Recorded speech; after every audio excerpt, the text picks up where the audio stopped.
Halo, assalamualaikum warahmatullahi wabarakatuh. Jumpa lagi di channel Paris Queen.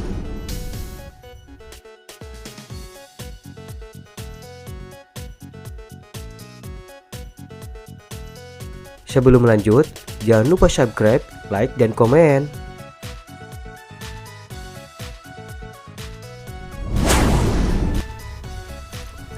Tahukah kamu, virus corona akan terus bermutasi dan menembus pertahanan vaksin.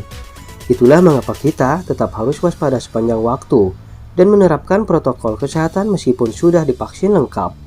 Kehadiran Omikron rupanya sesuai dengan prediksi para ahli.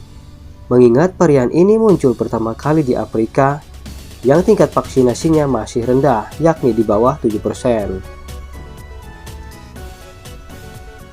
Varian Omikron ini diklasifikasikan ke dalam varian of concern atau VOC, yang artinya varian ini dapat meningkatkan penularan, meningkatkan kematian, bahkan memengaruhi efektivitas vaksin.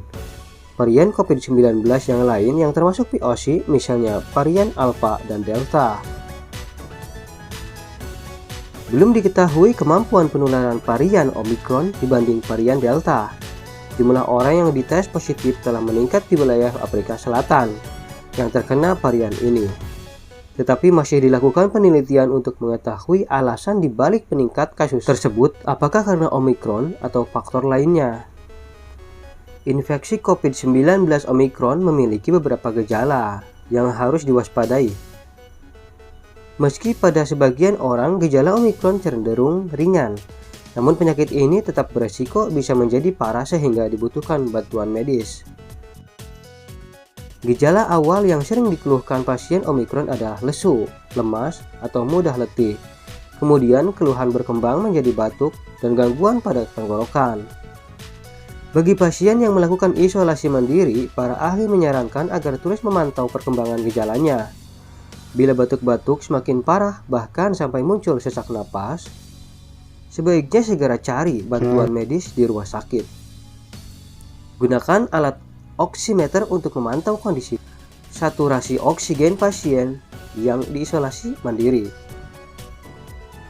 Waspada bila kemudian saturasi oksigen pasien turun ke tingkat di bawah 95%. Di Indonesia sendiri, total kasus Omikron per tanggal 11 Februari 2022 sudah mencapai 5.045 kasus.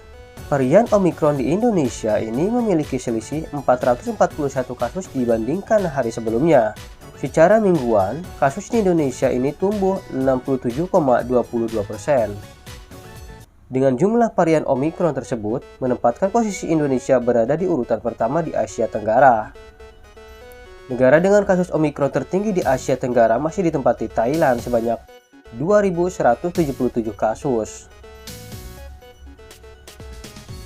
Badan Penelitian dan Pengembangan Kementerian Kesehatan mencatat penambahan kasus varian SARS-CoV.